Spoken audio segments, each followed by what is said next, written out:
नमस्कार, एक ओमकार एस्ट्रो वास्तु केंद्र में आपका स्वागत है।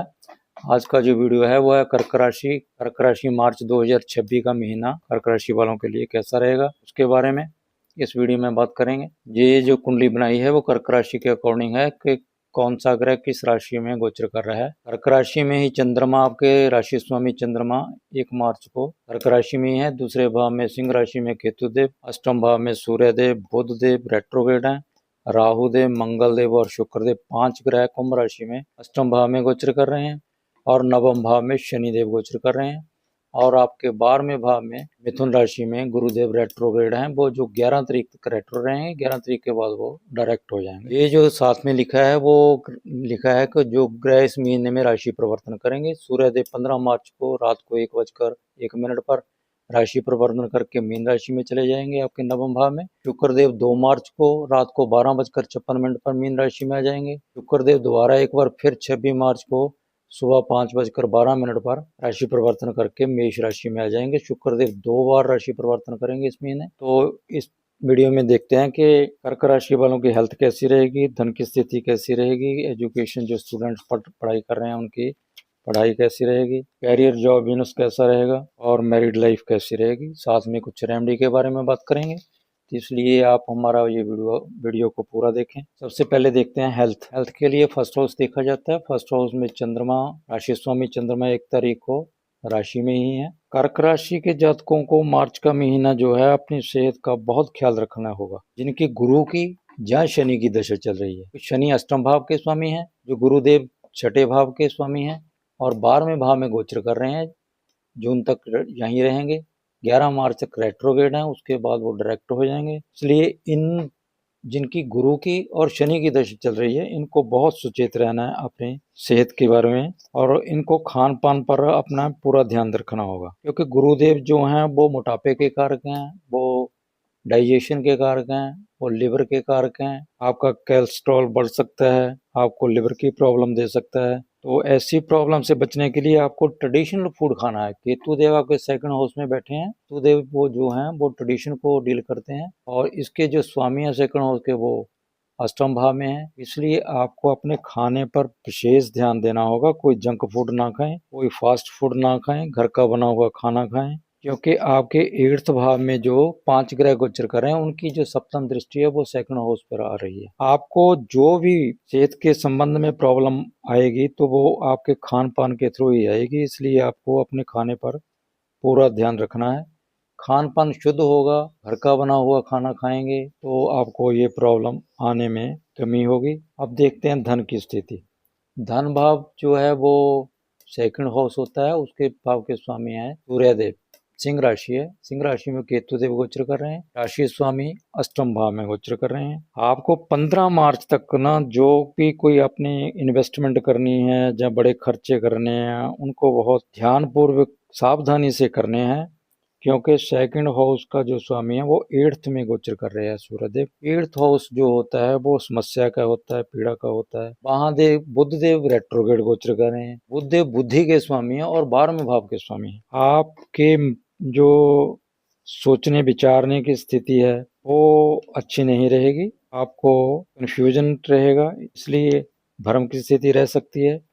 इसलिए आपको इन्वेस्टमेंट करते समय बहुत सावधानी पूर्वक सोच विचार करके ही इन्वेस्टमेंट करनी है। किसी भी खर्चे पर या कोई प्रॉपर्टी पर जाकर करना है तब भी बहुत ध्यानपूर्वक सोच कर ही आप इन्वेस्टमेंट करें, नहीं तो आपका लॉस हो सकता है। एक बात है कि आपको इस महीने में 15 मार्च तक कोई पुश्तैनी प्रॉपर्टी मिल सकती है। वो आपके पिताजी दे सकते हैं या आपके फैमिली के कोई लोग आपको पैसे की मदद कर दें या आपको कोई प्रॉपर्टी आपकी पुश्तैनी जो आपके जो बड़े हैं वो आपको कोई प्रॉपर्टी में से हिस्सा दे दें, ऐसा लाभ आपको मिल सकता है। अगर आप इस महीने अपने खर्चों का बजट बनाकर चलेंगे तो ये आपके लिए बहुत लाभदायक रहेगा। अब देखते हैं जो स्टूडेंट्स पढ़ाई कर रहे हैं, एजुकेशन का भाव है जो वो पंचम भाव होता है, इसके स्वामी जो हैं वो मंगल देव है। मंगल देव अष्टम भाव में गोचर, इसलिए यह महीना आपको धैर्य पूर्वक और एकाग्रता से पढ़ाई करने का है,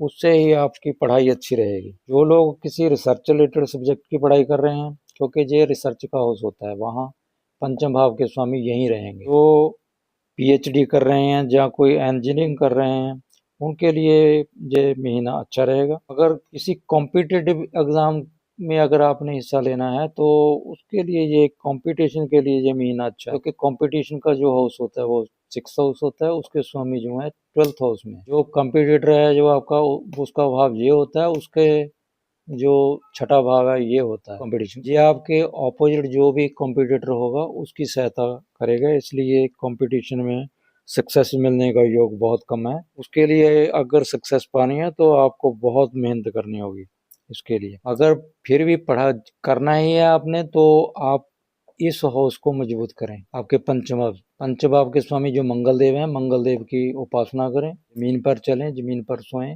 जमीन पर बैठकर ही अपनी पढ़ाई करें, तो आपके लिए ये महीना अच्छा जा सकता है पढ़ाई के लिए। और अब देखते हैं कैरियर के बारे में। कैरियर में सबसे पहले जॉब देखते हैं। जॉब का भाव 6 होता है, तो आपके स्वामी जो हैं वो गुरुदेव आपके 12वें भाव में गोचर कर रहे हैं। मार्च के महीने कैरियर में आपको धीमी प्रगति मिलेगी, आहिस्ता आहिस्ता आगे बढ़ेंगे कैरियर में, मगर बहुत स्थिरता बनी रहेगी उसमें। जितने भी आगे बढ़ेंगे बहुत स्थिर रहेगा, उससे पोजीशन डाउन नहीं आएगी। जॉब में आपका ट्रांसफर हो सकता है, घर से दूर ट्रांसफर हो सकता है। आपको अपने बॉस के साथ संबंध अच्छे बनाकर रखना चाहिए। जिनका जॉब में जो लोग, जिनका संबंध डॉक्यूमेंटेशन से है, तो डॉक्यूमेंट के रिलेटेड काम करते हैं, उनको अपने डॉक्यूमेंट के संबंधित बहुत ही ध्यानपूर्वक काम करना होगा, क्योंकि बुध जो रेट्रोग्रेड चल रहे हैं, अष्टम भाव में चल रहे हैं, बुद्धि आपकी भ्रमित हो सकती है।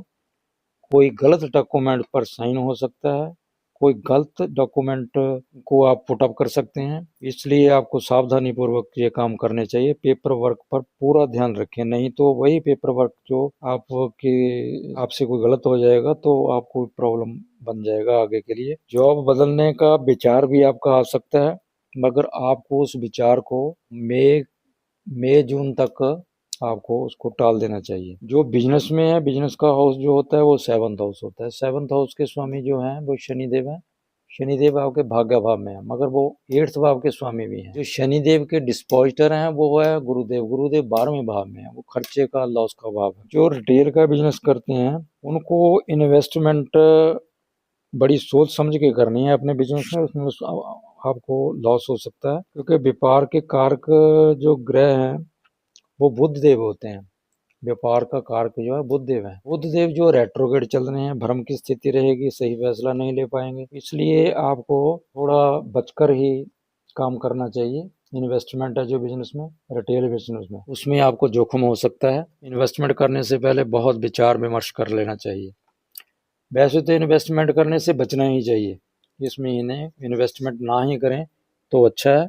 जब बुध देव राशि परिवर्तन करेंगे, अप्रैल में यहाँ आ जाएंगे, फिर इन्वेस्टमेंट करना अपने बिजनेस में, तो आपके लॉस होने की संभावना खत्म हो जाएगी। जो लोग इंपोर्ट एक्सपोर्ट का बिजनेस करते हैं या किसी भी तरह की मैन्युफैक्चरिंग करते हैं, उनके लिए ये महीना अच्छा जाने वाला है, मार्च का महीना।